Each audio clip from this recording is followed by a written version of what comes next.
Greetings.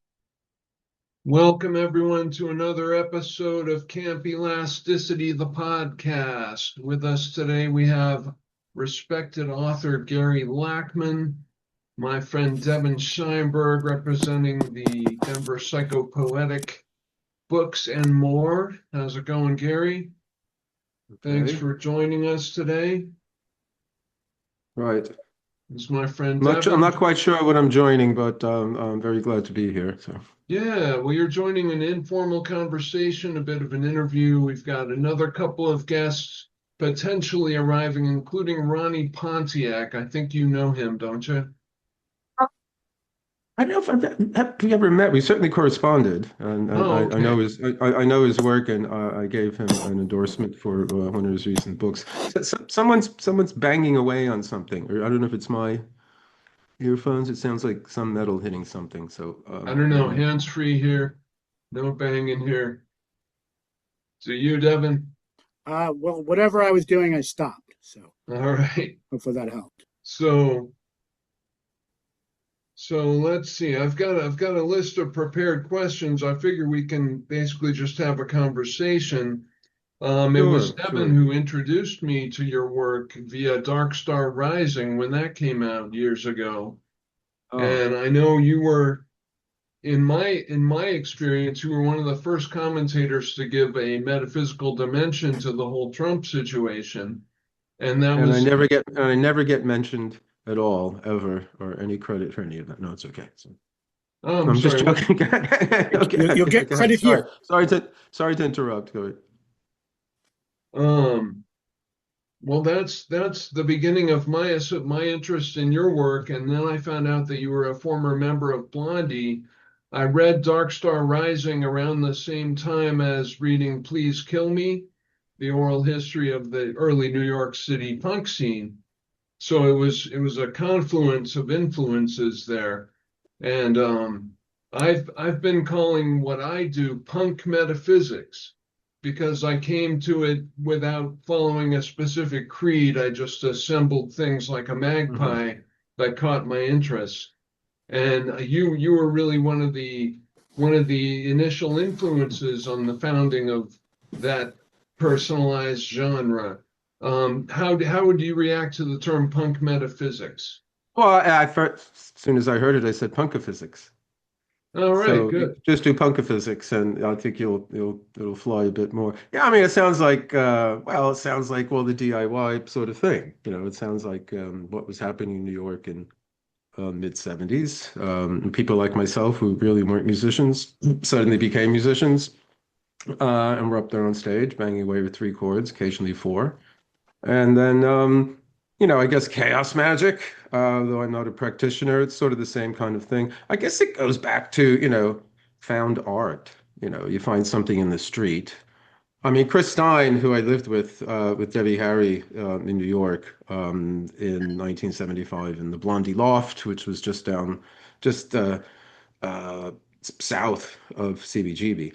Any case, he was a connoisseur of finding something in the street that was just junk, and then you brought it back to where you lived and you put it in some space, and then it was art. So I mean that to me is the simplest kind of transformation of something, and that's so it's found art, objet trouvé. So you find it, oh, now it's this. So it went from being junk, one man's junk is another man's piece of art, and so similarly, you put something together, and it's all from a personal kind of I'd say perspective these days, and there's so much available. This is Yeah, we live in the anoraks dream world. I mean, that's a Brit term for, people that are, just totally into like the minutia of things and, discovers what color socks Aleister Crowley wore on a certain morning, whatever. This Christopher. is this is news. This is this is new footnote time. So, I think we live in a time, it's a very archival time like that. But at the same time, I think we live in one where we absolutely have no historical sense at all whatsoever. The historical imagination is Because everything completely from every time is period is available. YouTube at the click of a button, and you're really not part of a progression so much anymore as like an eternal happening. Something Well, like, I mean, just before I was writing anything, but I had this little idea, what I call the cultural delta. So you have a mhm. river and then the silt builds up over time, and it spreads out, and it's no longer moving. It's simultaneous, you could say, And so I was that was the accruing of all this material, this Very good. information is built up like that. And you say it's eroded our sense of real history, I would say. So would you say it portends an actual culmination, or is it just kind of a thing that society's going to get through and find another horizon? Is history what happens? Because then it keeps going on, right? Or history is the story of what happens. So there's someone to tell the story. Then that whoever tells the story has a certain perspective and tells it from a particular, point of view. But I mean, I don't know. Well, it was supposed to have culminated in the 90s, right? Late 90s Right. with Francis Fukuyama, the end of history and all that, the success of the free market seemed to, for him at least, exemplify Hegel's idea of the spread of freedom, and that was the aim of history. So we had arrived at it. And but what that produced was, people like Alexander Dugin and in Russia were saying, no, we don't agree with that. So Mhm. yeah, maybe it's the end of, I mean, it's a cliche by now to say it's the end of, the American century, which was the last, just in the same way that World War I was really the end of the 19th century. Everything that had, built up 19th century it gave way then after that, and it was a complete change of things. But yeah, I don't know now. I don't know. It's culmination. It's certainly going through changes. And again, I would say in Dark Star Rising, one of the things I say is that people talk about the what is it, the singularity Mm. and this black holes or Terence McKenna's kind of time ship. But no, I think Trump was the singularity because what happens in a singularity? Everything's different. It's not, time and space are different. Everything is different. Then strange things are possible, and that seems to have been the case since his first time in. So everyone in this country is kind of suspended at the moment. Like, is everything going to go back to the way it was after Trump, or is it just going to be completely different forever and no one really knows what to hang their hat on? Well, I would say worry about the present right now. No, I Right. don't. Yeah, like tomorrow, rather than 5 years from now or 10 years from now. I mean, the obvious thing would be make sure there's elections, and Yeah, that's make that's make the sure that's possible. I mean, even over here. I mean, where I am, I see it on the news over in London. But I mean, I was in Italy recently, doing an event for a new Italian edition of Dark Star Rising. It's La Stella Nera there, and that this new one, I added a preface to it, and the subtitle, they also added Putin's name, so it's Magic and Power in the Age of Trump and Putin. But the uh, preface I added was I titled it Apocalypse Soon with the question mark because that even sounds I mean it sounds like a cliche, but this kind of there's the old line from Robert Anton Wilson that they're trying to immanentize the eschaton, and that's what right. sounds like it's going on over, from everything I could gather from. I had to wait to the last minute, the deadline, literally, to deliver this piece because everything they wanted it brought up to date. So, which was very difficult to do in our fast changing times. But there, I mean, what that means or what that is, there is this kind of sense that there's some kind of air of some radical something happening. So, I mean, if it isn't radical enough that America's turned into kind of a pariah state now. Yeah, so that you just brought up Robert Anton Wilson, which opens up a whole line of inquiry. I haven't let Devin say anything yet. So Devin, make your Please do, please do. Sorry, I'm hugging you. Oh no, I'm kind of here as like backup.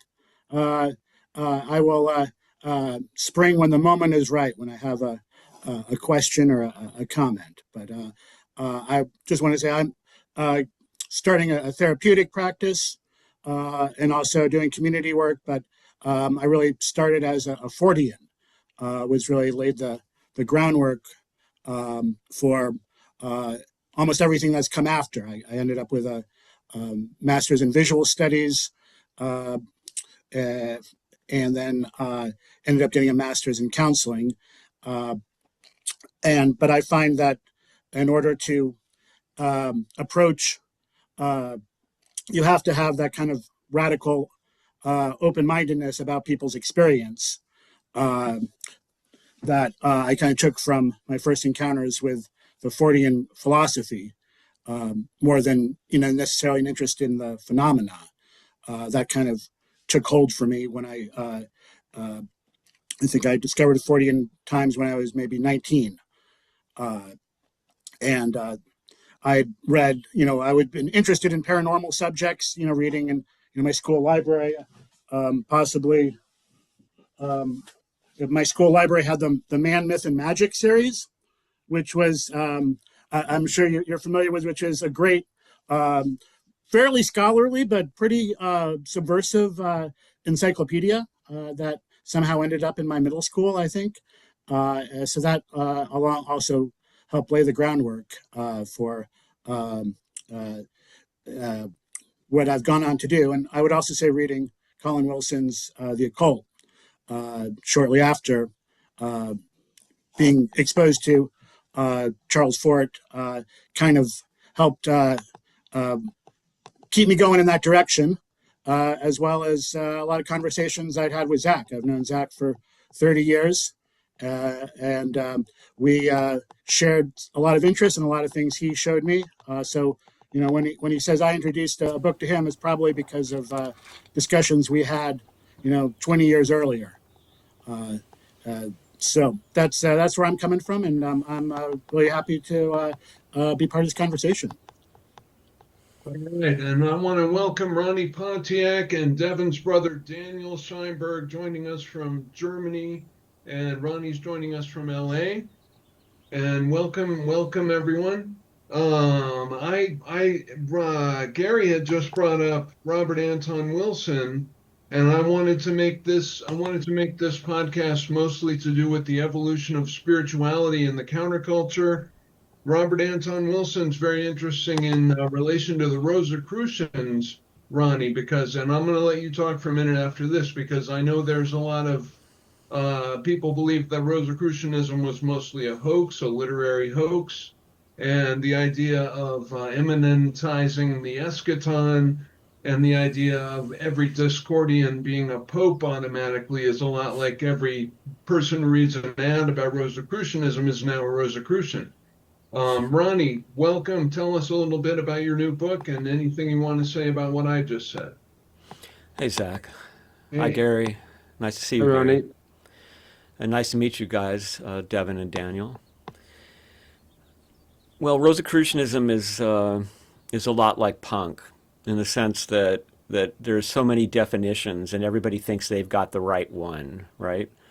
So if you think about punk rock, you've got anarcho-punk, you've got pop punk, you've got drunk punk, you've got Nazi punk, you've got punk on Broadway with Green Day, you've got Riot Grrrl, and the people who are in these individual styles of punk tend to think that that's punk, and they think everything else isn't punk.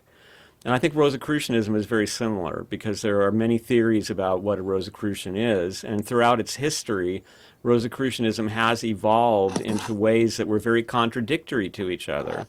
So, for instance, the original kind of anarchistic Rosicrucianism of the manifestos, which from modern research seems to have been the result of college students influenced by their professors, also became the Rosicrucianism that influenced Cromwell. And he figured if he could kill enough people who disagreed with him, he could create the Rosicrucian utopia. And so we have people these days who think the Rosicrucians are Illuminati reptilians. And we have people who are members of public orders of Rosicrucianism who think that that means that they are Rosicrucians in the tradition of the original Rosicrucians.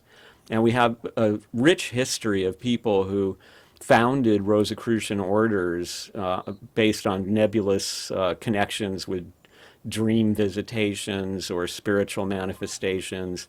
And one of my favorite stories comes out of France. A fellow who wrote a book about the Rosicrucians, and in the book he said that he had found an order that was legitimate. And so they eventually researched him and his book and this order that he found, and it was an order that he had founded.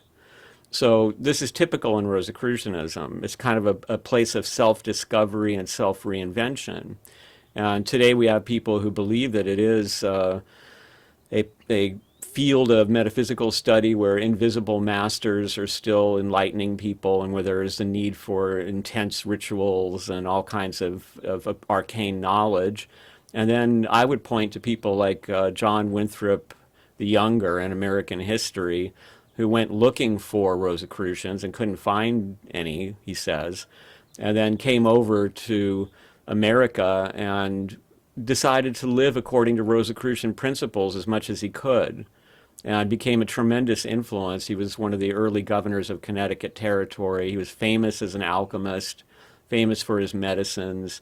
And he also gives us a peek into the fact that the pilgrims were not the way that we've been taught that they were, because his father was one of the great governors of the Boston colony and was the guy, in fact, who came up with that saying about the city on the hill, the shining city on the hill.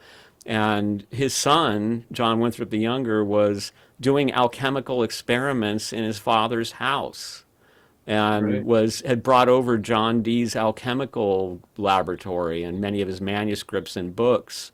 And so the pilgrims were more open to the esoteric than we've been taught. And Cotton Mather, or Mather as some people call him, when he eulogized John Winthrop the Younger, he referred to him as Hermes Christianus, Mhm. which is a pretty strange idea for somebody who supposedly is strictly Christian to praise somebody as Hermes.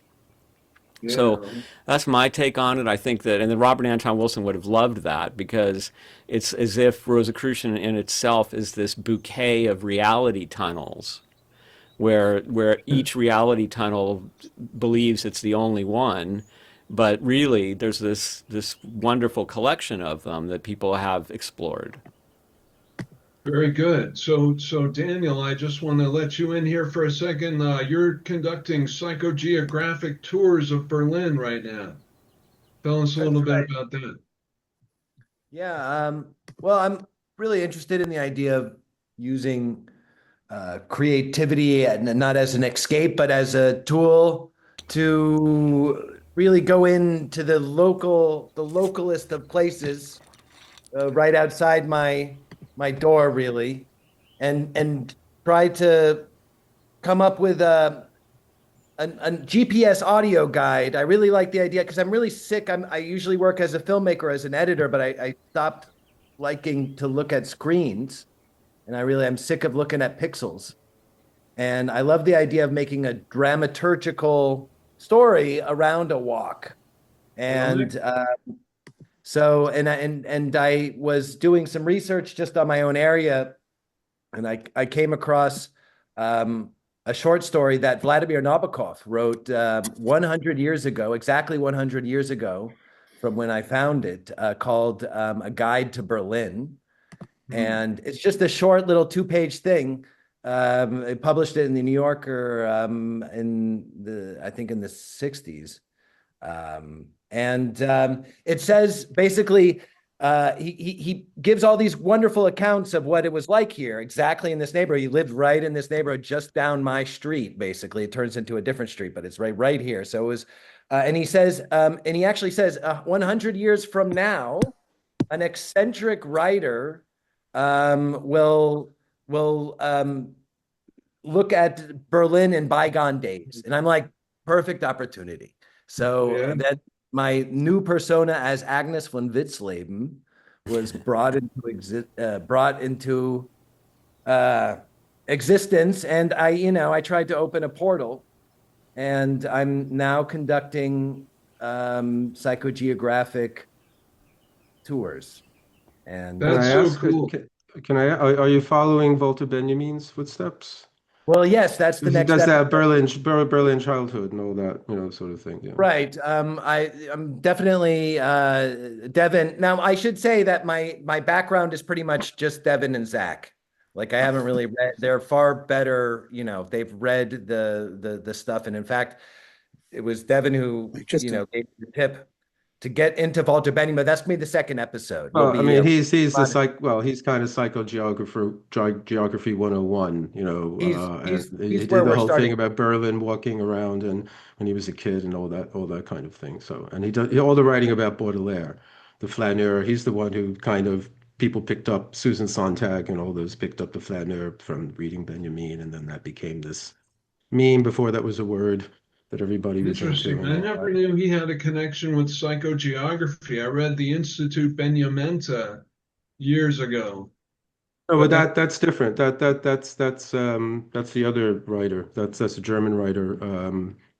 Institut Benjamin. No, Walter Benjamin. Walter Benjamin. He was a German Jew. What was he? Marxist oh, I'm thinking of Kabbalist. Robert Walser. Pardon me. Yeah, you're talking about Robert Balser, Pardon who me. also was a walker. He Yeah, was he walked in the woods and all that. Didn't come back once. But Right. but no, but just Walter Benjamin. He, if you know his stuff. He was the one who became popular in the late '60s with the New Left, and then the whole idea of the flaneur. So any case, but I just wondered being in Berlin, which I visited a few times, and I haven't been in a while. But I was there once walking around with a copy of One Way Street and, Oh, well, trying to see if I was finding all that kind of stuff. that's great. There's Well, he lived right here in Charlottenburg, where I Right, right, right. and so I'm going to be tracing his steps. We're going to go to where he went to his Really? elementary school, and we're going to be doing a Romanicist cafe skit where we're going to try to be going from table to table, and we're going to actually It be was there. I want to do it's sort of like a Hörspiel, some sort of audio right. Hmm. experience where it's as if you're there at the Romanische Cafe, and we really want to get as historic, really get into it. Also, Aleister Crowley lived right a couple blocks away on the Lietzensee, and With in the what was it? tour, he actually Jaeger. brings Jaeger. into Yeah. the whole Ronnie thing. So, Jaeger. Yeah. so berlinfootnote.com if you want to listen to it. It's I'll check it out. the German version comes out next week, and no one's really listened to the English version because no, I mean, it's the people who care probably here and they want to do the tour, and it's meant for people to really walk it. But it's also nice if you hear it anyway. I mean, it's meant to I'll post be a link. cool. you can find and I'm not an expert, but you can find esoteric and occult influences in Benjamin and a lot of modernism and postmodernism. I understand Benjamin was close with Gershom Scholem, who was a Kabbalist, and you can, in some of the things like the idea of an aura, that objects kind of have a life of their own in some ways. You can draw some connections there. He was very interested in graphology as well. That was one of his things. So I mean, this is why Adorno and Horkheimer and the others kind of always a little skittish about him and all that. And but no, yeah, no, it's there. Yeah. Congratulations on the new book, Gary. Ah, You've been thank doing a you. lot of promotion for it lately. How's that been going for you? It's going well. Just did something last week, was it? Yeah, at one of the libraries here in London. Very good. Kind of conversation. A fellow named Travis Elborough, who's a cultural mover and shaker here, who's done a lot of stuff, and it's going well. I mean, I'm getting a lot of emails and not as many reviews as would be nice, but I'm glad for the emails saying, "Oh, this book is so much. I remember so much like my own life." It's everyone's. You know, I just told you I'm I writing about will, comic books and everything I read, and all that kind of stuff. And they were like, "Oh yeah, I did the same thing and all that." So yeah, it's fine. I'm glad I hit that nerve. So we or have hit so that. much in common in that sense of all the different influences along the way of our development. I'm going to try to write, or I'm going to propose, I'm going to send a query to Rain Taxi Review to ask if I can write a review of this. So I'll Please try. do. Yeah. And if I Oh, can't, for, I'll write one for Amazon. well, that sounds good. Thank You you. too, I Ronnie. mean, but it's like I mean, it's I'm not unique. I grew up at a certain time, in certain culture, and I just but it's kind of like I mean, to tell you the truth, I wrote the book because I didn't have any work. I'd finished Mm. one book, and I won't go into the details, but the situation where I was living, there was a family from hell over me. Yes, I sound paranoid, but no, I've I been have there. evidence. Huh. I have evidence. And any case, I already spent a lot of time at the British Library. but I was practically camping out there, which is a fantastic place. If you ever come to London, if you don't know it, it's you can bring your laptop, sit down, you got a table, and you can be there for 8 hours if you need to. But just I have to do something to keep my sanity because I'm being driven out of my flat because of this noise. And so I said, well, people often ask me how did I go from playing in rock bands ages ago to doing what I do now. And I said, well, how did I? And so I just started doing that. And it's one of the only books I just sat down and wrote. I didn't pitch it to anybody. I just was writing for myself. And at the end, I sent it to one of the people at Inner Traditions because I appreciated his taste. I didn't know if it was actually something they would want, but I thought just let me know what you think because I don't know myself. I've just been writing this, and he really liked it, so they went with it. So yeah, it's good. Yeah, it's kind of a becoming who you are book or a It is. Bildungsroman, in And some way. it's It's called unique How in Did I your Become Who I catalog Am? So that's in that kind of what it sense. is. Yeah. I'm sorry? Oh, I'm sorry I interrupted you. It's No, no, unique. no, no, no, no, no. It's unique in your catalog in that sense. Because usually Well, I you've got tell you, a topic or a yeah. thing that you're going Well, in. what I say in talks is I usually write about other people and they're dead. Exactly. So this is different. And then after writing this, I don't want to do anything else about. I want to write part two. People say, well, it starts and I'm 5 years old learning how to read. It ends on getting on a plane. Just turned 40 at LAX to arrive here for my new Yeah. life. And so what happens next? So that's we'll see. If this one does well enough, it does okay. I'll If you become inspired to write part two, you'll do it, but it's not Well, if a necessary. publisher's interested, that's the inspiration I enough. guess That's so, usually yeah. that kind of works, and then you start from there. Well, I'm so pleased you could join us. I've been trying to get a conversation with you going for a long time. There was my first faux pas was mistaking GMT for General Mountain Time. What the heck? Greenwich Mean Time. And I'm so glad we Greenwich got Mean this Time. straightened out Greenwich Mean because Time, now sir. there's a thing called Mountain Daylight Time. Because you know how in the US they have the daylight savings, and even though they got rid of it, supposedly we still What, you don't have daylight savings anymore? well, there was a big I mean hubbub that. in the press, like we're not going to do this anymore, but then now that's still the way it always was. So I don't really know what the Well, hubbub was. well, I guess it's something that started what in the 40s, didn't it start, or when it started after? I'm trying to remember. It started I to give don't the know, farmers before more I was daylight, right? born, before any of Well, it us. was happening. Well, it's just like Social Security was happening when I was born, so it's Yeah, a fact of nature. And you guys actually know it's historical something. So the daylight saving it started at one point. I might have it wrong, but I seem to remember it was either during the war or after World War II somehow to give the farmers more daylight, so they mhm. could work more. So I don't know. There's something they call English summertime here, which it doesn't coincide. So there's a brief patch when, say, between New York and LA, there's only 4 hours rather than five. I mean, no, I'm sorry, between New York and London, there's only 4 hours rather than five. Or between LA and London, there's only seven rather than eight. So Right. there's like a couple. I don't know who goes first, but one of So it's them like one of goes those first. Mountain Daylight Time things again, trying Well, to I confuse mean, everyone. that'll be happening soon enough. We'll be able to occupy literally other times in some bloody way. They'll be able to figure I out how believe to it. all that kind of stuff, and. So I'm really glad everyone showed up for this, and I'm glad that it gets to be about counterculture. We almost had George Walker from the Merry Pranksters, and that would have tied in really nicely with the whole thing too. But I'm glad we're able to do this ourselves. Um, so let's say what was everyone's first exposure to the counterculture and what made them want to join? Whatever counterculture means to each individual. And that can start with Devin. Um, that's a good question. I, grew up in the suburbs. Uh, I'm a little bit older than Daniel, but it's not too far into Denver. So as soon as we could get mobile, just 20-minute drive, and there was a lot of coffee shops in the '90s, a lot of good stuff in Denver in the '90s, and there you could go to like 4, 5, 6 poetry readings a Art week. galleries.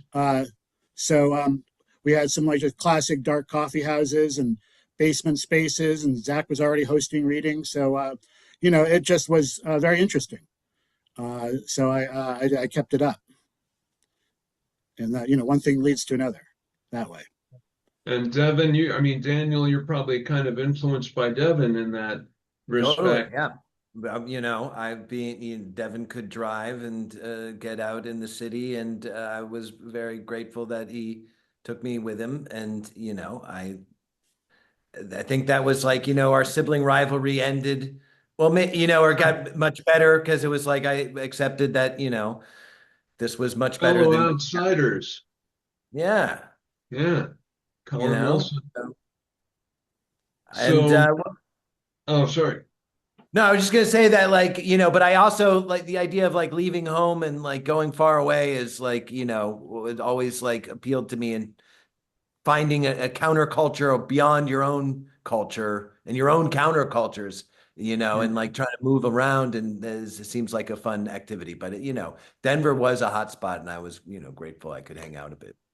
So, And the suburbs were particularly awful. yeah. Yeah, It produced, Boston the Pine. Columbine killers. It Oh, right. Yeah, that was uh, that was happening. Unfortunately there was like that uh, uh, place to go if they just gotten into like slam poetry. I feel like Gosh. the world would be a better place. Yeah, you could be right about Put that. that angst into the Easy reference jokes instead of bullets. So, my wife has been reading a biography of Lou Reed, yeah, and it's he has, and I'm sure Gary might be able to speak to this, has a reputation as someone with a dark side, but also a very beloved person who embodied both of those things. But just from an early age, people could sense the darkness, and so I was asking her, like, what is his, like, original, his primal wound, like how did he get that way, because it's hard to find like necessarily in the family. And she's like, well, just growing up in Long Island, that seemed to be the thing that like bothered him most, and like kind of made him a jerk. So Well, suburbs it's a can be very good thing you didn't reductive. grow up So in New Jersey, right. as I did. But my own introduction to the counterculture came pretty close on the heels of I don't know if you want to call it the original counterculture or the modern one, the '60s. I mean, I grew up in The the famous, '60s. latest famous Well, one. where the term started to, be used, Yeah. the alternative society and that kind of thing. But no, I'm a boomer, and I came of age in the early '70s, and when I was 14, a hippie girl gave me a copy of Hermann Hesse's Siddhartha. Right. So I think that was my, kind of introduction to that, and then it was all Did you ever downhill. read a book called Knulp by Herman Oh yeah, Hesse? I know. I became one of the many I guess, Hesse, yeah, you did. one of the many Hesse casualties, but I really mainlined it because I just went and read everything. Hmm. So Damien, Nulp, Peter Kamenzind, Beneath the Wheel, and Narcissus and Goldman, the whole, and especially the Bantam paperback editions that were coming out then, because they had Yeah. these sexy paintings on the cover, where you would see, a woman would be topless, her be her back, but just enough Right, for right. me, and things like that. And I tell the story of my mother finding these and being scandalized by them and all that sort of thing. But no, that was interesting. And then the first time I smoked grass, it wasn't successful. I became sick, and then I had to cut, the rest of my classes. And the guy who was with me was this older guy who turned out later on, he went from being an acid freak to a born again Christian. So I was there on his early trajectory. And then what I remember from smoking the grass was the Cat Stevens song "Moon Shadow" in my head relentlessly. Oh, Now, sure. one would think that might be enough for me to never touch the stuff again. But I persevered. I persevered. But yeah, but I didn't. I had an equally unhappy experience with LSD. But I tried with that a few times, but I never got to enjoy it. For my part, I was a huge Beatles fan as a child.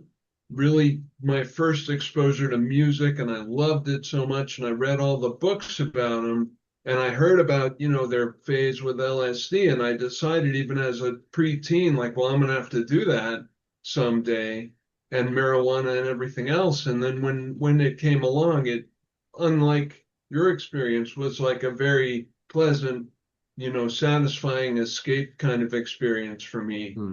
And I went whole hog on that drug experience thing for several years, and I gotta say I don't regret it.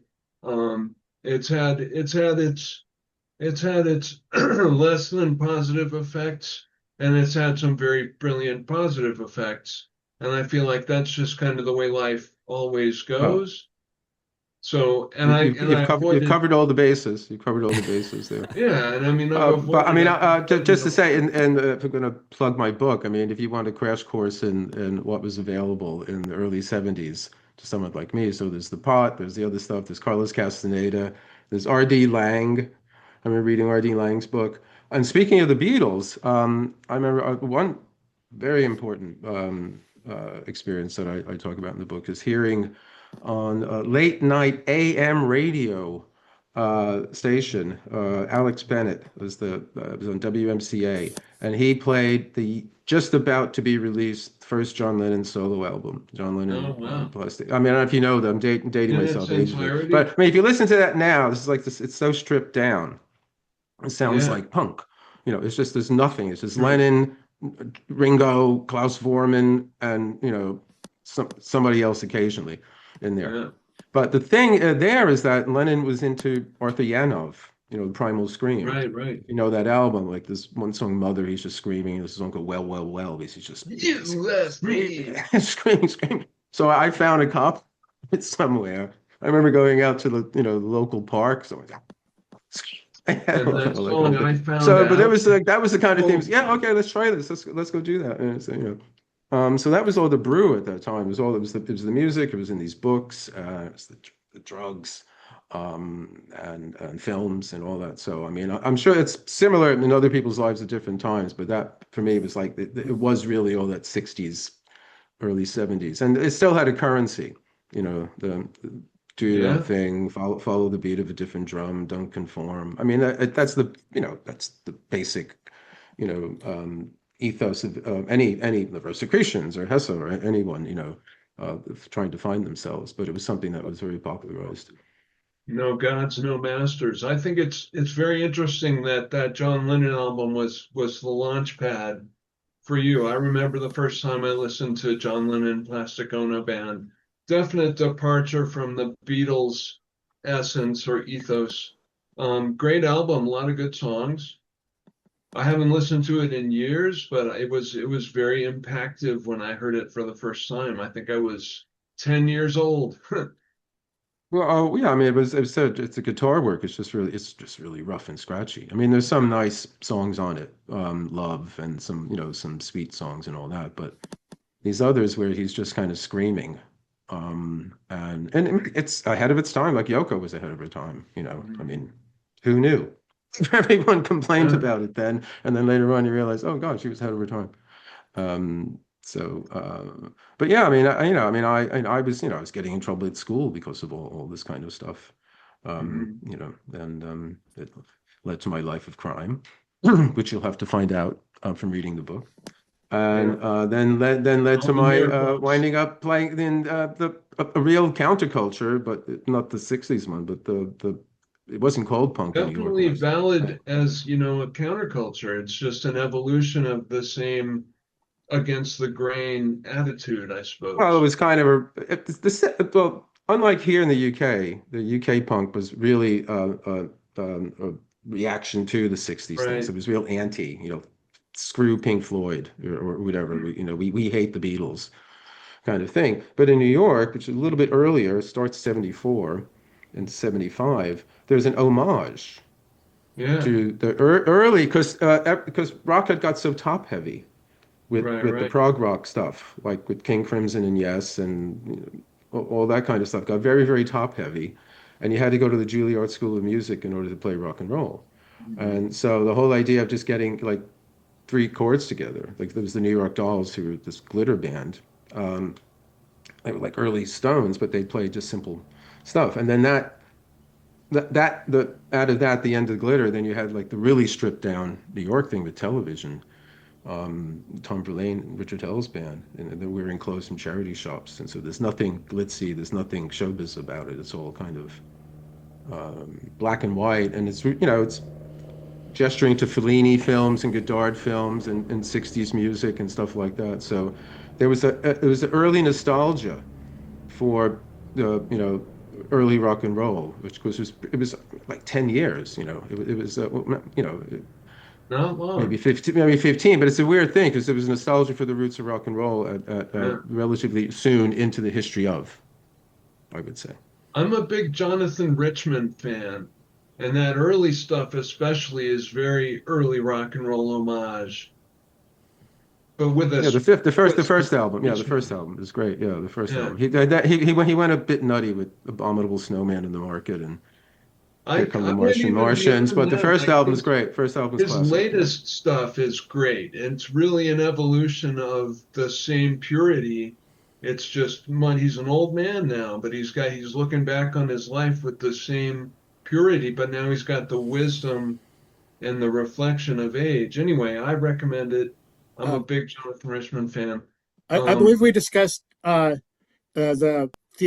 theosophical influence on Jonathan Richman in the early days.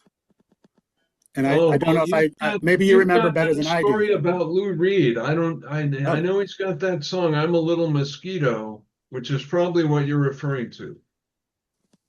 Well, tell me what you're talking about. no, wait, I think you remember better than I do, huh? What the mosquito refers to. Wow, Devin told. Let's see, who was it? He was arguing with someone, wasn't he? He was. Um, It's your story. Tell me. no, I was trying to pick your brain about it because I wasn't clear, but my understand. Well, Lou Reed also has a theosophical connection. White Light, he read out. He was like quieter about it, but he read Alice Waters. I mean, not Waters, but Alice That's Bailey. what that song is in reference to. I Yeah. never knew that. So so they both like we're putting some of these references in. Oh, now I'm remembering. Okay, well, go ahead and tell it. Now I remember what you told me a long time ago, but keep going. Wait, what did I tell you? I feel like you told me that Lou Reed didn't like Jonathan Richman because he had written this song called I'm a Little Mosquito, and Lou Reed, based on theosophy, somehow disagreed with the idea that mosquitoes were good or something like that. I don't Yeah, I know. thought you told me the story. I Sometimes these know. conversations, that's how these conversations go. But I guess, we're all here in mass consciousness. Who knows who came up with it? Anyway, I think it goes to the larger point that where there are counterculture, there always seems to be kind of esoteric thought, inflating. kind of entwined, or whether it's Oh, okay. leading or following, I'm not sure. But I think that goes way back into the 19th century. And you had, symbolist art, which is a brand of art I'm always been interested in. But you look at the history; there was a guy, Joseph Peladon, who was a critic and a big weirdo with a big beard, and he wore like Babylonian robes around Paris and Brussels. But he also Wow. had a Rosicrucian order. I believe, he worked with Pappas, who was a occultist. Ended up in a magical feud involving Husman, who is also a decadent Wow. novelist, big influence on Oscar Wilde. Uh, so it's a subject that's always fascinated me. So I'm looking forward to reading the book and finding the connections that led Mr. Lachman to where he is. was going to say, speaking of Jonathan Richman, he has that song "Astral Plane" on That's right. the first album. Just not subtle enough for Lou Reed, I guess. Just coming out and Sorry. saying not subtle enough for Lou Reed. He's just coming out and saying "Astral Plane." Oh, right. Well, I got interested in all this stuff when I was playing in Blondie, but this was from this fellow who had the lease on the loft, the building in which the Blondie loft was in, and he was a remarkable, flamboyant, gay biker artist who was into the Hells Angels and also Aleister Crowley.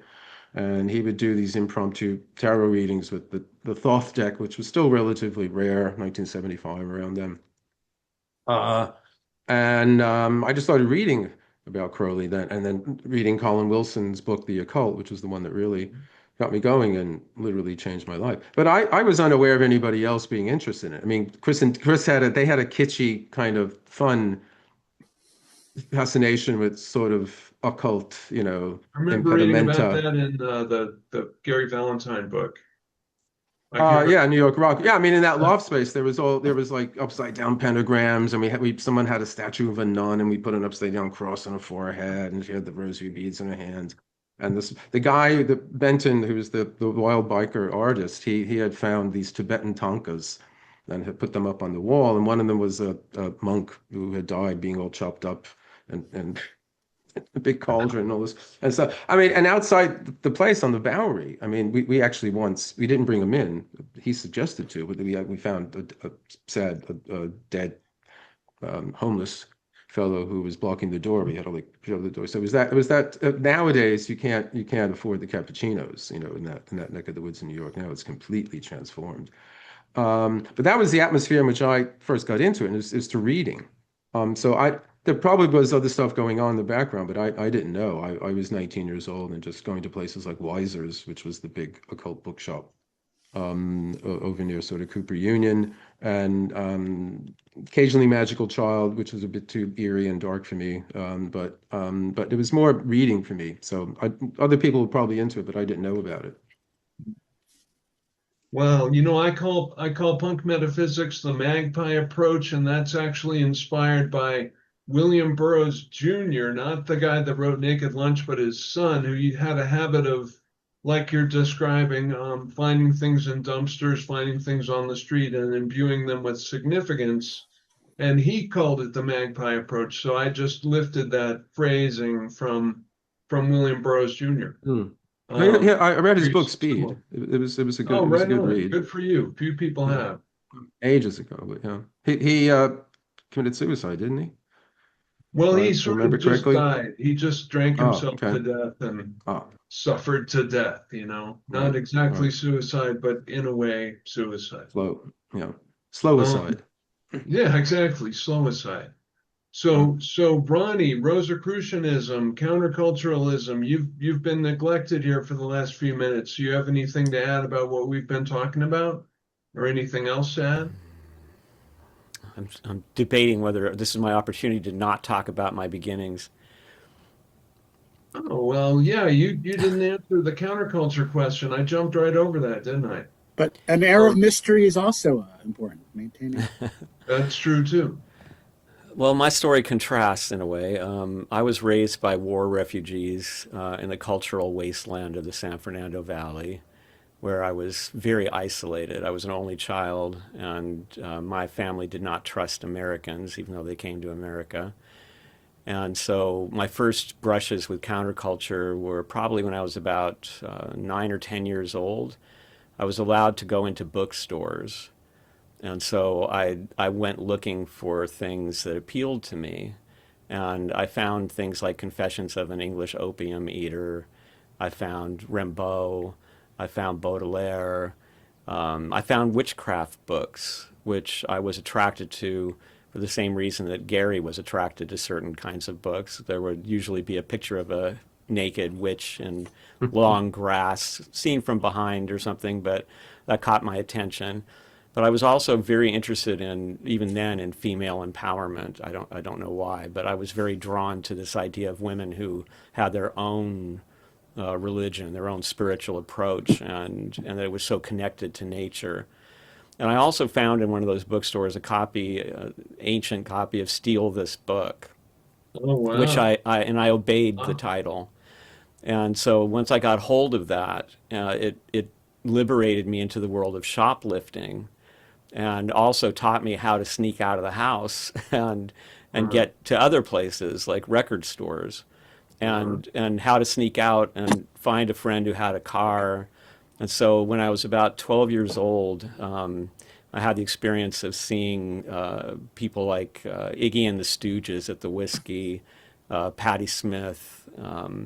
I experienced the beginnings of the punk scene in Los Angeles at the Mask. mm, And I thought all of it was, by then, I mean, I had had a childhood where I really had no social contract between my demented family and my experiences in a school that was more or less barrio, where mm, I was not only a runt who had been prematurely born, but so I was small, but I was also speaking with a slight accent because of how little interaction I had with Americans.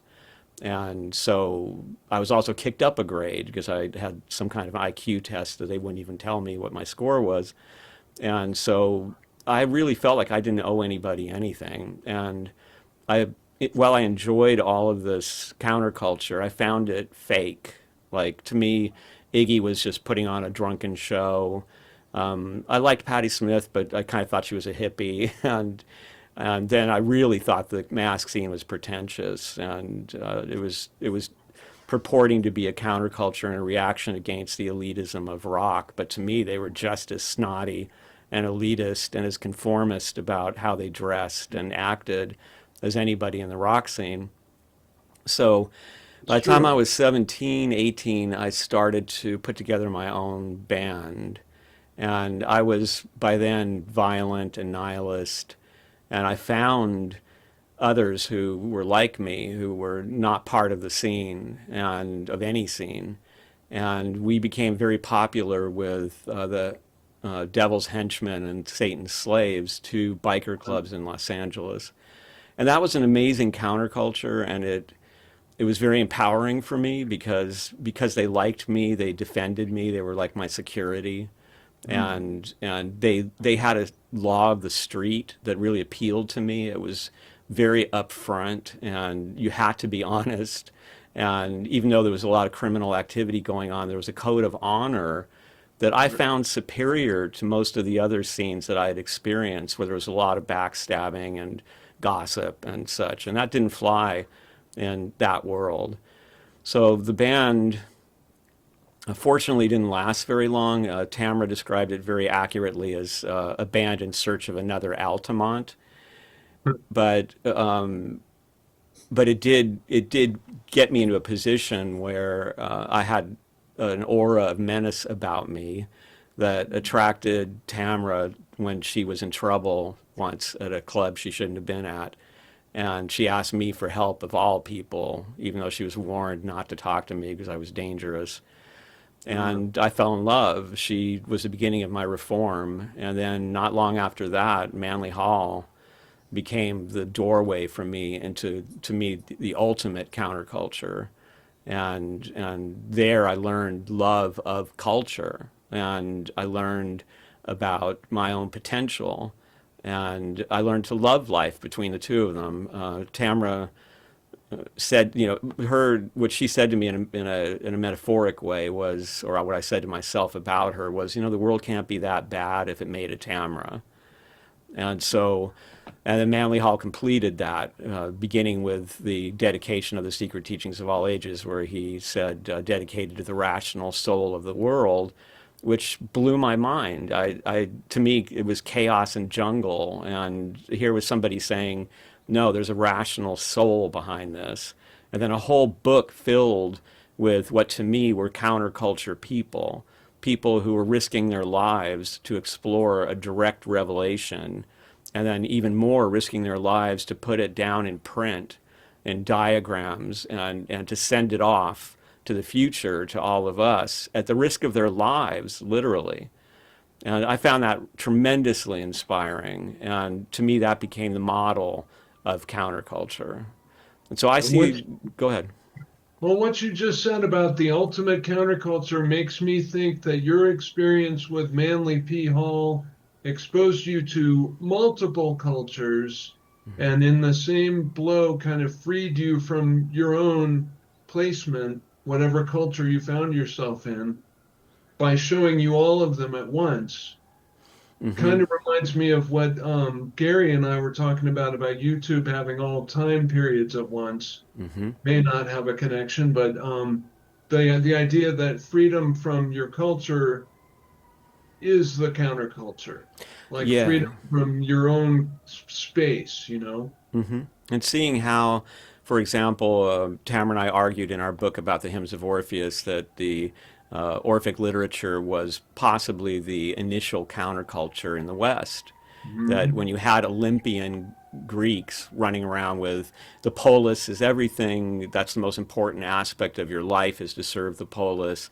The warrior is the idol. We all want to die in battle. And all of a sudden you have these Orphics who refuse to be involved in war, who look at the warriors with a sense of contempt and even pity because they're caught in the cycle of reincarnation because they are fallen into their titanic nature and their desire to kill is titanic and it's not pure, and so they will have to go through repeated purifications.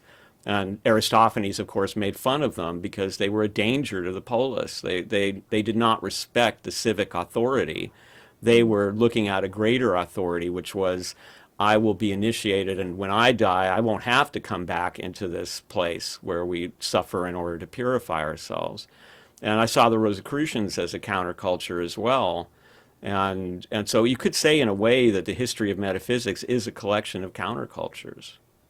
I really had no idea, and it's a marvelous coincidence that your work was so centered on counterculture, those three books, because when I met you, I had just published this one, which is all about, counterculture in the last 100 years, artistic representation, also including spiritual influence.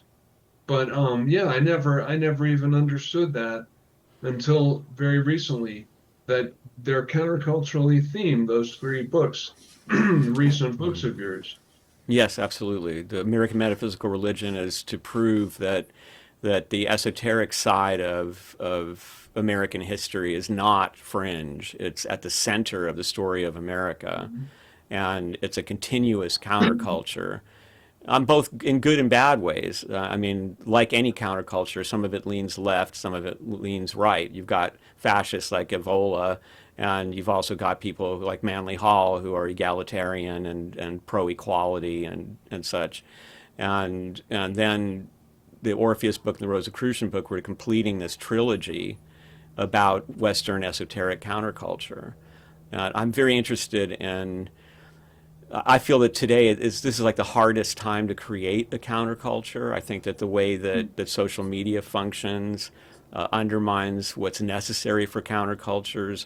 And I witnessed myself the destruction of counterculture when I personally think it was done deliberately, but when my band went on tour in the Riot Grrrl subculture in the late 90s, we every like all ages club that we played was being closed down by local fire marshals, by local city councils, and all at the same time as if it was some sort of a conspiracy. And these laws were being invoked that had been ignored for years. And suddenly you don't have enough parking spaces, you don't have enough bathrooms for the number of people who come to the club. And by killing off these all ages clubs, it was like killing off the minor leagues in baseball. There was nowhere for young bands to begin to develop. And like here in Los Angeles, there was a club called the Jabberjaw. And it's really where bands like Nirvana and Hole and Rage Against the Machine kind of came from when they played that club and their demos were in the glass case. That was the moment when they crossed over into wider significance. And we were actually, my band Hallucination was the last band with a demo in the glass case, but we were too late. And so between that and then Live Nation and Ticketmaster destroying the business, I mean, making it so that, $100 for a ticket when it used to be $5, really smashed that world. And I've always felt that this was a deliberate effort to undermine it, because people like John Lennon and people like Kurt Cobain was huge in the Rock for Choice movement, for example, and was involved in the Rock Against Rape movement. And there was a strong political influence that was going on in that world, especially in the all ages indie world, where women were being empowered by Riot Grrrl. And they really closed off that whole area. And so today, it's very hard for kids to get together and create a counterculture. They get online, and if they're successful, they're grabbed right away. And being online gives you a different set of priorities, you know. And even my band, my evil criminal biker band, we got to experience what it was like as you were rehearsing in a garage, and then the kids in the neighborhood loved you, and they became your roadies, and then they all showed up at your shows, and they started making T-shirts, and it was this organic, Wow. amazing kind of a thing. You could reinvent yourself in the way that I did.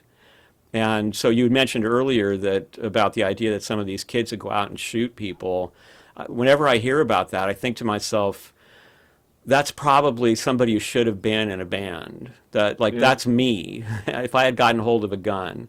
But instead, I got hold of a band, and so I was able to spew my hate, and people applauded me for it, and I got laid for it, you know, and I got to grow out of it. And Do you these see any? days, Excellent point, Evan. Well, do you see any shoots coming up through the I concrete do. anywhere? At least I do. speaking There's a for little bit. where Yeah, you're at? there is. Yeah, there's a few punk movements. There's a punk movement in Seattle. There's a band that's coming out of Northern California called Special Forces. That's a wonderful punk band. And there's also a rebirth of the Riot Grrrl movement going on.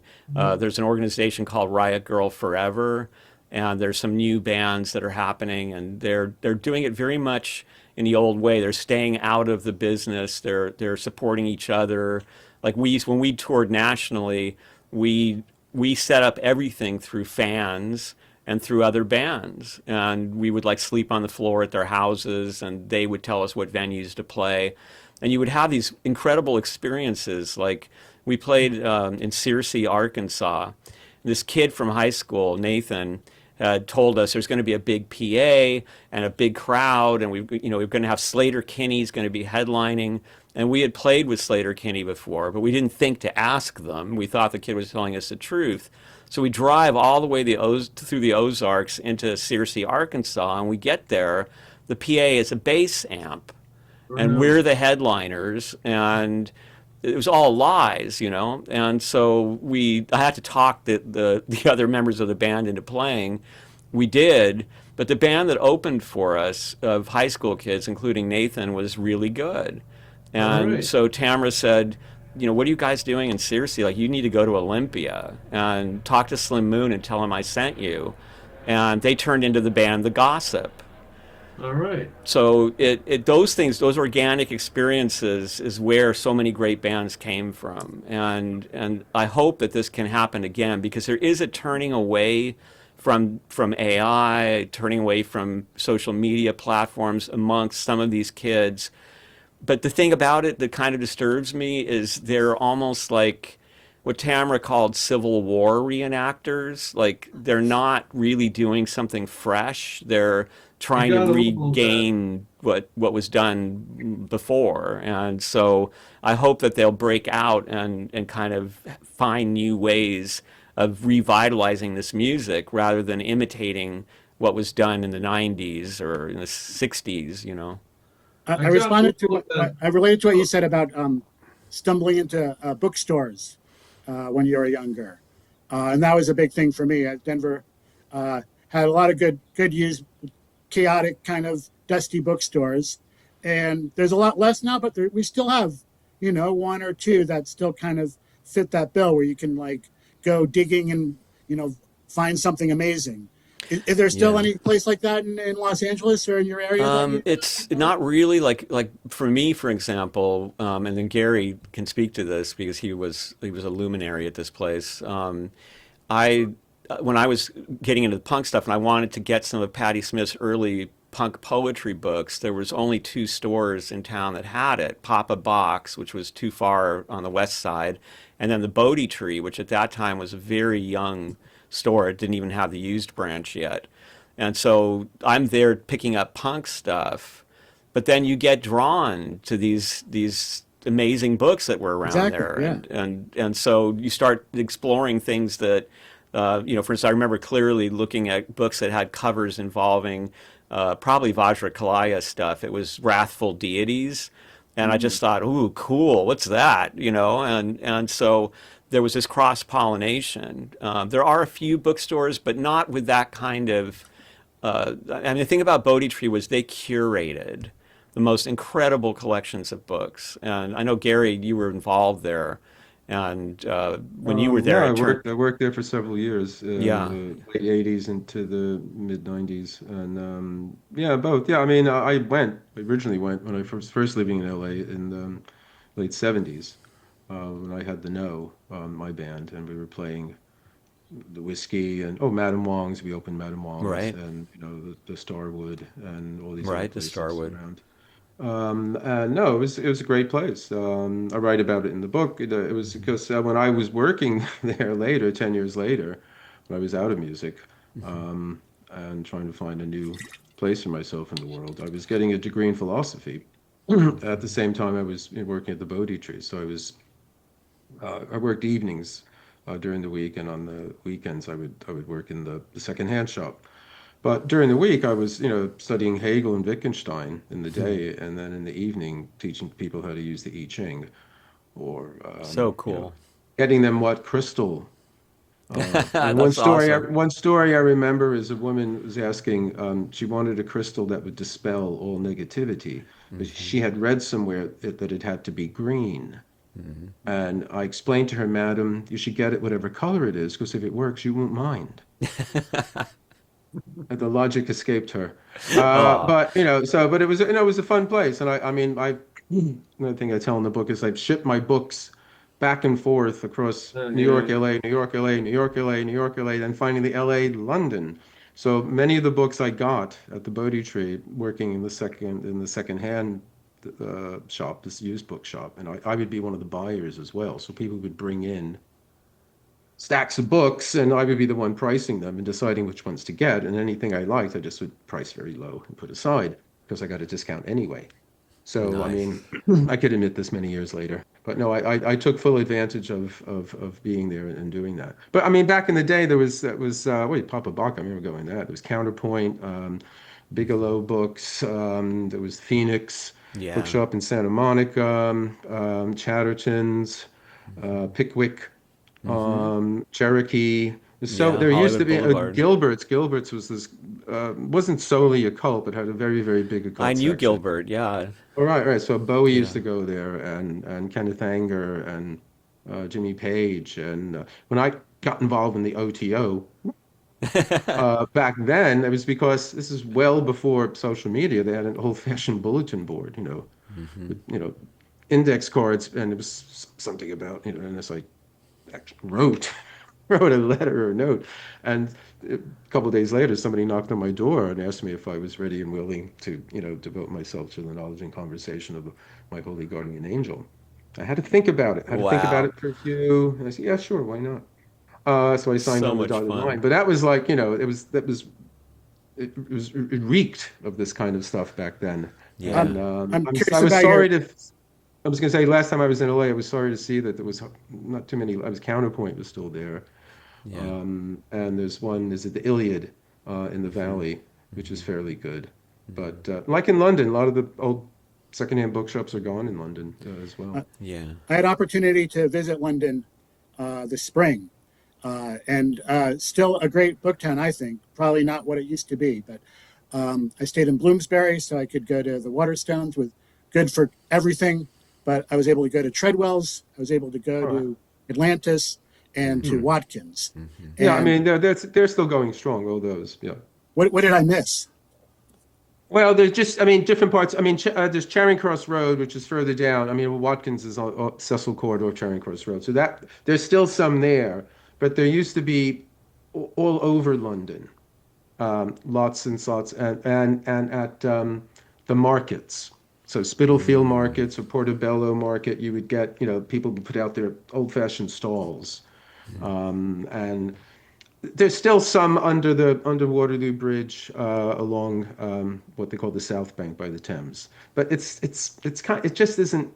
I mean, this is what I do. I get on my bike and there's a chain of charity shops here called the Oxfam, which was started, I think, in the 40s or the 50s, and I forget what it stands for, but it's the what they have secondhand bookshops, and An on my bike, acronym? I go to all of them, all within reach, so I can get back the same day. I can't so far away, I can't do that. That's But my strategy. that We have good thrift stores in Denver, so I just do a lot of picking. It's like it was found like first edition this yesterday. oh, there you go, there you It's go, like there you go. I find good stuff sometimes. Yeah, well, yeah. Sometimes pickings are lean, sometimes wow. Yeah. That's Sometimes only I just three. get the sense. Whitley's going to release Transformation 2026 next. So I just keep had your an eye- interview with him actually. Yeah, I haven't Oh, I haven't right. watched Well, it that's yet, a but how did it go? that's a whole direction to go in. It was lovely actually. All right. I think if I could say one thing about it, I think I had a friend at PRS when I was working for Manly Hall.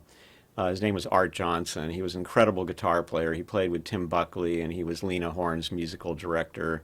And he was the guy who recorded most of those lectures that are on YouTube. Wow. And he was a great jazz player. And I think he was probably the first Silver Lake hipster. And he used to tell me stories, mostly laughing at me, about what I missed because he was here in the 60s in Laurel Canyon.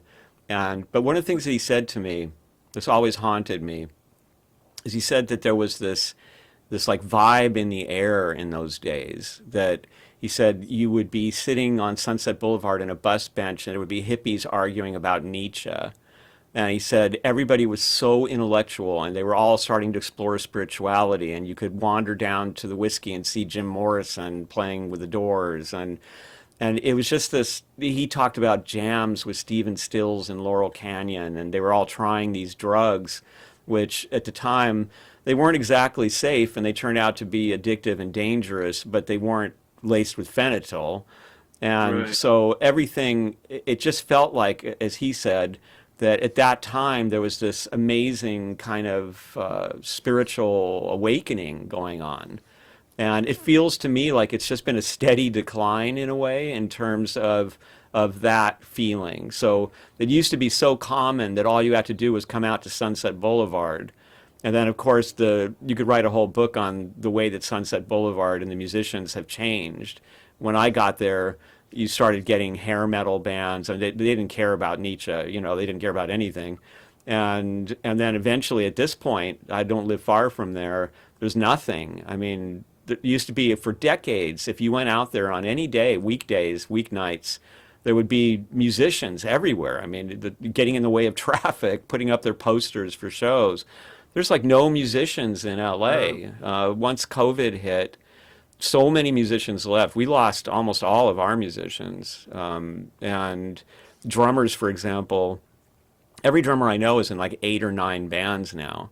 And that was always kind of the way, like they'd be in a couple bands, but now it's because there's so few drummers who actually own kits in LA that every band needs them. And Mm. so it has changed so much. It's like the fertility of those times and the way that there was this exciting sense of discovery has completely faded out. I hope there's a renaissance of some kind ahead of us, but when I look at the influence of I wonder if that's even going to be possible. I think this is a good time to promote the social medicine events that Devin and I have been co-hosting because I feel like there is a spark of hope and there is sort of a recurrent sense of, wow, we'd like to be part of this. We can do something here. We can do this. But it goes up and down in terms of attendance. But lately, that's been like my buoy against the rising tide of no more art, no more culture. And Devin was inspired to this creation by attending the Casino for Social Medicine in Berlin. Maybe you want to talk about that for a second, Devin? Well, I come from a narrative therapy background as far as my education, so that kind of puts me in touch with um, people who uh, take therapy. They take a critical approach to therapy, and also recognize that therapy has it's been going is uh, it's sort of entered the culture, but has become so dissipated that it's almost lost its meaning, which creates an opportunity for something new. So we're trying to create some space to do that and bring people in all kinds of uh, uh, healing professions or artistic professions or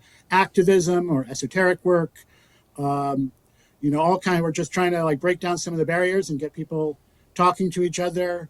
I'm kind of influenced by Chris Hoff, Dr. Chris Hoff, who's out on the West Coast, who's has a podcast called The Radical Therapist, and through that I heard about something going on in Berlin, which was a pop-up cafe that eventually they that was doing like anti-capitalist events of all kinds and um, social mutual aid, where you could like go in and talk to the barista, and the barista might have a sign that says you can talk to me about depression, you can talk to me about problems with immigration, or have workstations or help desks. But also, there could be a film, there could be poetry, there could be Acupuncture too. You get yeah. acupuncture. I go there for acupuncture. Oh yeah.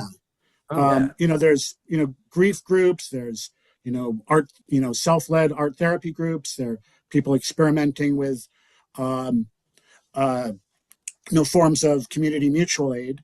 So I just try. Well, I'm sort of at a point where I haven't started my practice yet, and the stranger and more extreme things get, the more I'm committed to trying to work in a different way. And so I'm inspired by the Casino for Social Medicine, which it's called a casino because it took the storefront of a storefront casino, which is a thing in Berlin. Neukölln. Yeah.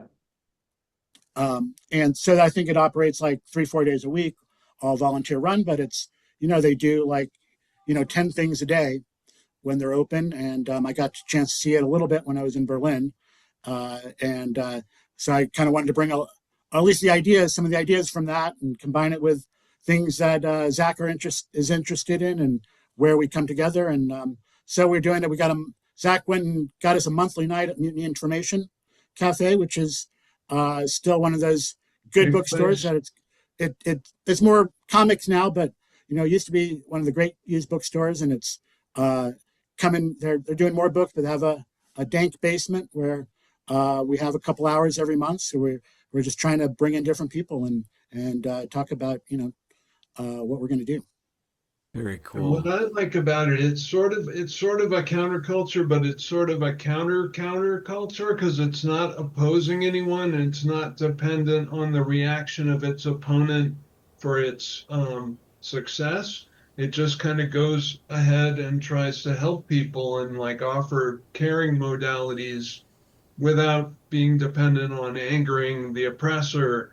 And there's been a little bit of like some of the presenters are more into the anger the oppressor camp than others.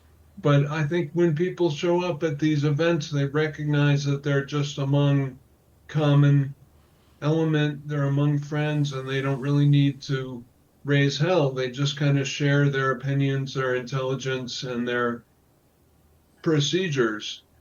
And I like the idea that it's not really oppositional. It's more just proactive and forward moving.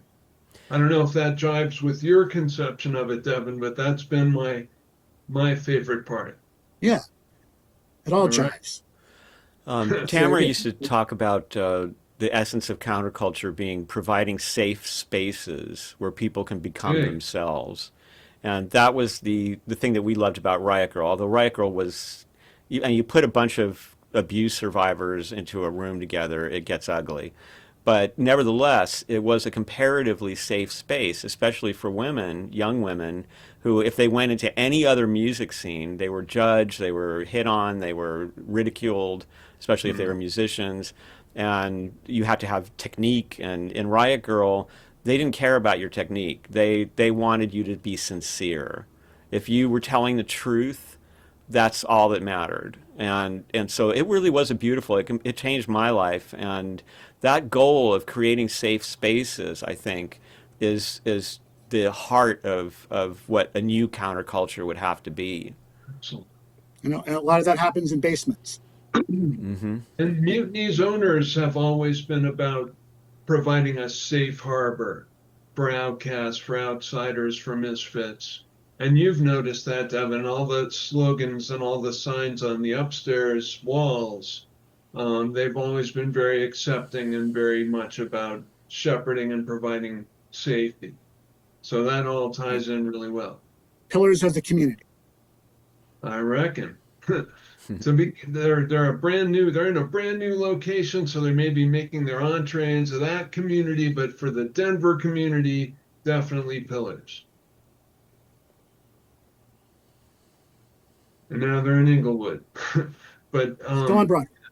they're having a great amount of success, and they're still hosting shows in the basement, and they're hosting our social media medicine events monthly, not media medicine, and yeah, it's all working really well. I don't know in terms of like a national counterculture, but it's a nice little local quorum, if nothing more. Small Well, I cell. mean, no, sorry. I just going to say, it strikes me that there isn't quite a counterculture. I think I'm going to be historical. I think that, that term started coming up in the 60s. There was the Beat generation before that, then it was that. And then there was like the alternative society. So there's a multiplicity of different cultures now. That's There's an a excellent plurality point. And I had another. so many, and I think something like social media, this is just as a truism, allows for that to happen. So in many ways, yeah, you don't have maybe so much the actual spaces, physical spaces, but then people can occupy the virtual space of, Because the word whatever you want to call it, counterculture, and then they can share their mutual interests about something.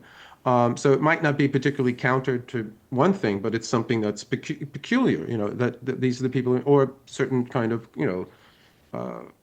political senses, or whatever you want to call it, something like that. So I think it's sort of this, what do you call it? It's sort of like not fractured, ultra not culture. fractured, but it's sort of, rather, there was an opposition of one thing because there was the establishment, right? The counterculture came into existence against the establishment.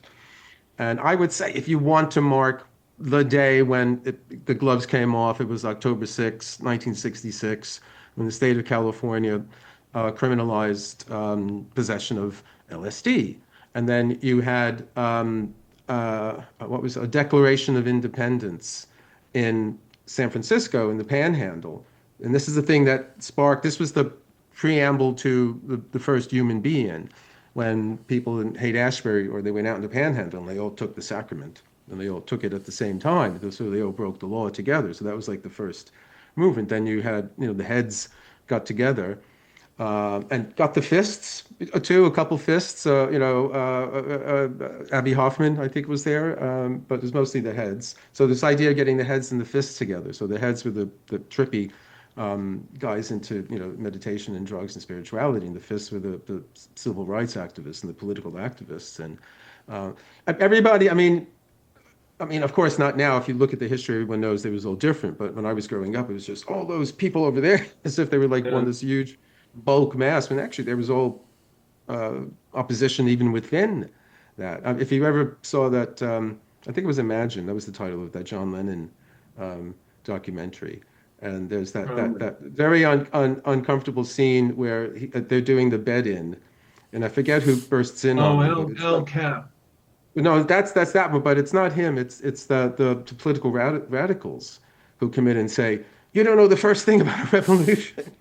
Oh, I don't know You if think I've you know seen about a it. revolution? Like, we know about the revolution, not you. And so it's just kind of like, oh, sorry, But there's but then it proliferated, into like a variety of different subcultures, I guess is the term, right? There's a protean expanse Multiphasic. of different subcultures where you can. I have a deep interest in whatever X might be, and there's only 20 other people on the planet who share that, but I constitute a subculture with them because we share our interests and all that. So I mean that's you could say the good side of the virtual world because but it has its own problems as well. Well, you're absolutely right. Counterculture is the wrong word for it because it depends on opposition. It depends on like a war and a contest. And it's really about a multiphasic assembly of subcultures or a panoply of subcultures, but just something that is alter the proposal, something that is Yeah. counter to the proposal. It's not really an opposition, but it's an alternative. Well, again, it's an alternative to what? In a certain way, it's in many ways, it's okay. The No, broadcast, no, the no. I'm just, program. I'm playing devil's advocate. I'm trying to say, what's the establishment now? The establishment is weirder than anything that the people are interested in. I guess I mean, turn like I'm I here call it the looking, I'm looking at my broadcast. homeland and seeing what's happening there, and it's absolutely people here think it's people are out of their minds there. What is happening there? They're blowing up things. We're going to blow up Cuba next. I was just in Italy. I said promoting this book, and the first thing I said to the fellow who met me, I said, "I haven't. I've been offline for a while. Is Trump going to invade Italy?" Because he had said he was going to invade Spain, like the day Uh, before, and I didn't want to get caught behind the lines. But it's like, what's the what I mean establishment? by What's normal now? what I mean by counter is like the broadcast, like the media, Yeah, I yeah. suppose. What the media tries to propose, that would be the culture. So in opposition to the media's proposal, that would be the counterculture. I But kind of think, if I would could say interrupt you, Zach, I do think that there is. You see it in Christian nationalism. You see it in a powerful Christian resurgence where a lot of kids are being raised to believe that sex is bad, that women should be disempowered, even to the degree of not having the vote. There's a deep alienation settling between the genders that, to me, is based on patriarchal, monotheistic assumptions about morality, and oh so yeah. boys are being encouraged to be cruel and to look down on women. Women are reacting away from men because they feel that men don't know how to support them, and so there is this very traditional. I mean, when you look at the chaos that's going on in America today, you've got a lot of Catholics involved in it, like Peter Thiel himself, Yeah, yeah. But and I was going to just interrupt and say one thing you could say is they're the counterculture. yes, but They're I the mean, I get it. counterculture, counter to the tolerant tolerant, liberal, No, and whatever you want say to call it, later. thing. And I mean, so it's like it's it's all.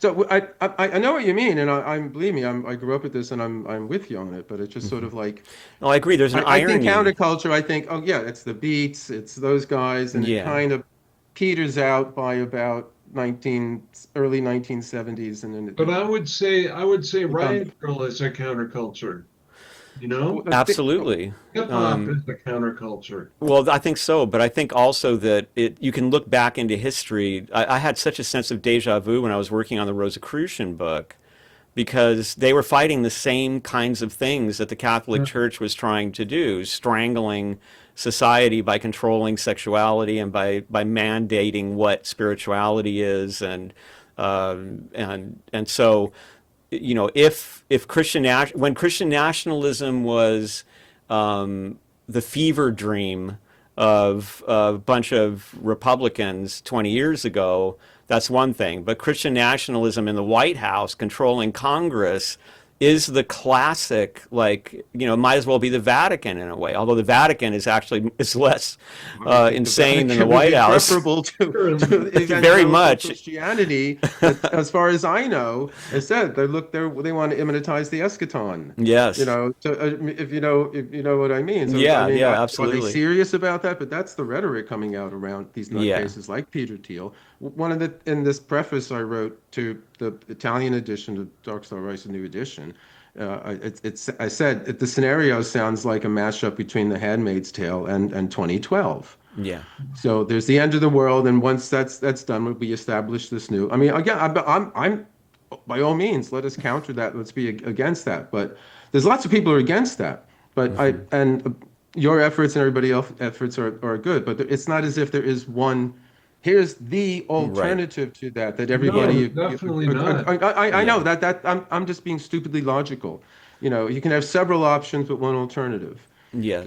There's only one alternative, but you could have many options. Yes, And absolutely. counter, opposition is true friendship, as William Blake said.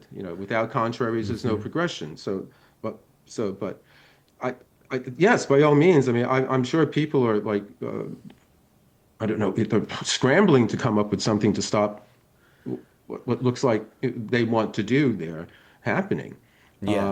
And but I hope they can come up with something. As I said, I think the first thing would Yeah. be whether there's elections or not the next time. Again, I from what I know. see over here, I'm not there. So I mean, Yeah. but I've already I voted on California changing its whatever the thing that Yeah, yeah. Newsom wanted to do in order to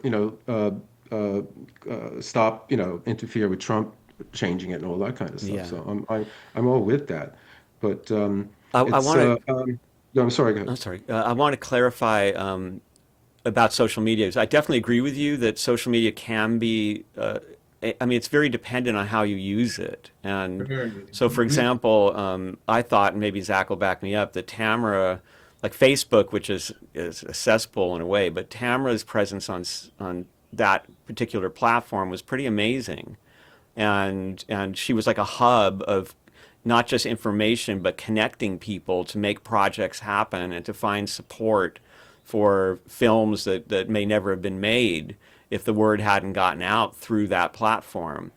What concerns me most about it is really algorithms. So, as an example, I've done way too many podcasts in the last few years, like I think approaching 200.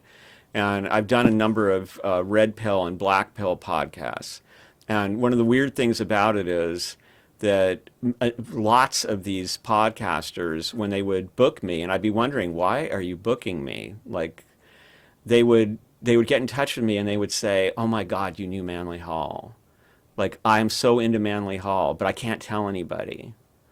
And so this will give me an opportunity maybe to talk about Manly Hall for my audience. So I would ask them, why are you doing this? Like, if you like Manly Hall so much, then why are you poisoning the waters with all this red pill, black pill stuff? And they Mm. said, I'm trying to make a living. Like, that's what the algorithm feeds. And so, as long as I talk about those things, I make money. But the minute I stop, then I lose my audience. And I don't know if that's because the audience loses interest or because the algorithm isn't putting me out there anymore. So there is this Well, kind of strangulation that's going on. And I think when you look at somebody like Thiel or you look at Musk, I definitely think it's deliberate. I mean, look what he did to X. It's pretty awful. So the things that should well, have I mean, been, if we all live in virtual reality, then whoever controls virtual reality, blah, but so, I mean, yeah, I mean, I know I'm not in. It's not so much endorsing. I'm just saying, well, this is the difference historically.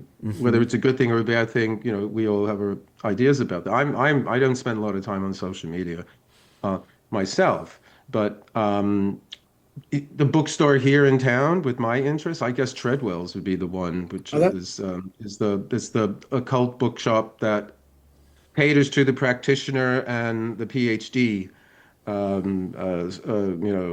student who's doing a thesis about the practitioner. So and there's lots of stuff go on there. And one of the things about London is there's lots of venues where people get together and different groups Yeah, rent the floor above the room above the pub and there's people talk about this, whatever, different groups get together. So there is that. Yeah. There's that kind of thing that happens, and it's again, but it's the different. Like Devin said, he's a Fortean. Well, there's a Fortean Times gathering once a month. There's a variety of different kind of Fortean events and all that kind of stuff, and you can go and hang and meet with people and do that. It's not necessarily something people are consciously thinking about. Oh, social issues, because frankly, it's not as weird here. I mean, but Yeah. if Farage gets in and Reform gets in, then we could slide into, he's like Trump light, How do you think that looks, Gary? I was wondering about that. I mean, do you think he's got Oh a no, chance? he's fascism 101 and all that Yeah. kind of stuff. So it's just populism or something like that. But I mean, I mean, he's the guy who made Brexit happen, and Brexit Yeah. is the thing Yeah. that started the collapse of all the stuff. And everyone here knows it was a stupid idea. Good. Nothing good whatsoever came from it. But he's pushing the immigration ticket just the same way that Trump did there. And so we have to get rid of all these horrible immigrants who come here. And the thing is, when you do get the people coming over, mostly from Europe, and you don't let them come here, the Brits are horrible at service. They're the worst people to work at a cafe. Oh, they absolutely, they hate it. They hate it beyond believe me. But the Italians, the Polish, they're wonderful, but the Brits are just. It's some leftover from World War II and the welfare state, and you never do more than you absolutely have to because the bosses are, taking advantage of you.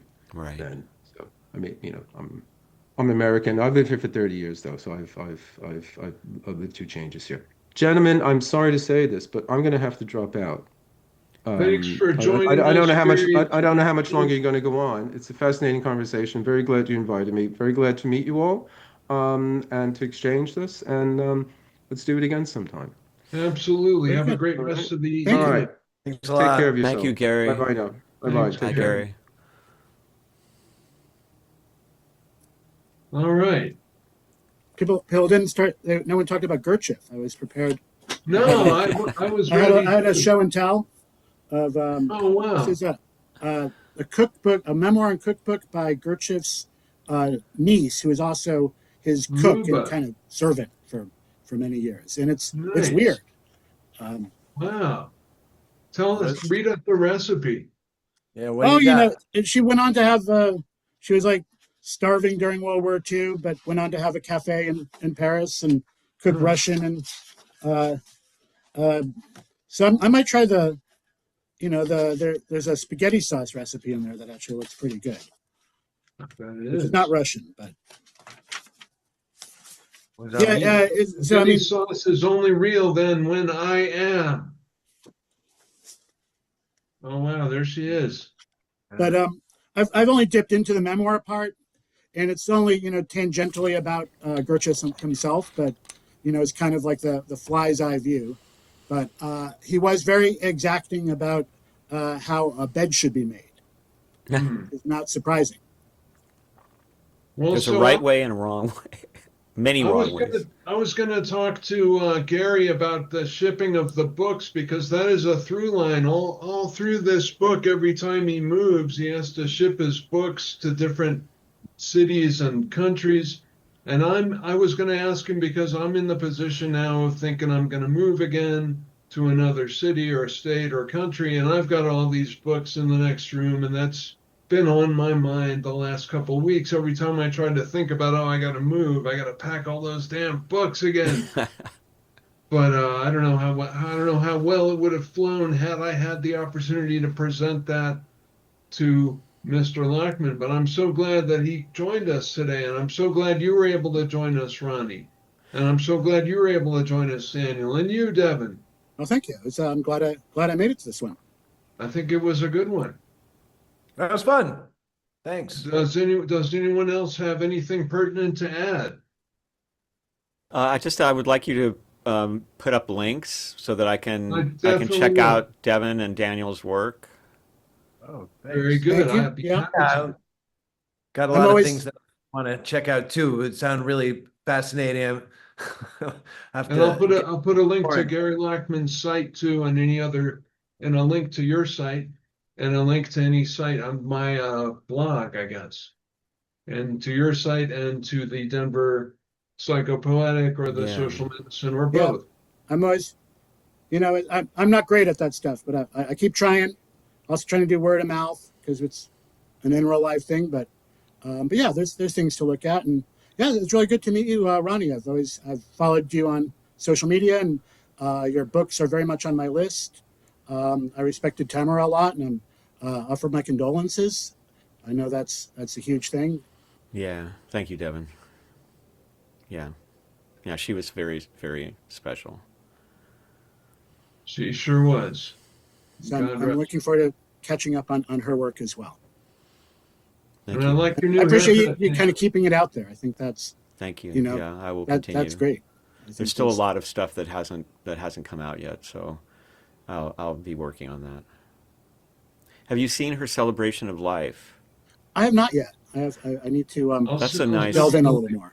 Zach was in it, but there's a lot of stuff there. It isn't like a. It's not a memorial. It's like this huge potpourri of inspiration and coming from all these different subcultures, and you learn about films and scenes and all kinds of things. Well, It's that's fantastic. That's you know very nice. that's it's hopeful. I'll put a link to the celebration of life under this post also. okay. That would be cool. Thank you. Well, All thank you right. for the invitation, and again, a pleasure to meet you, Devin, and you, Daniel, and Zach. Thanks for all the cool things. Thanks for letting me reprint that interview and for being part of the COL. Tamara appreciated you, and I'm glad that you are hanging out.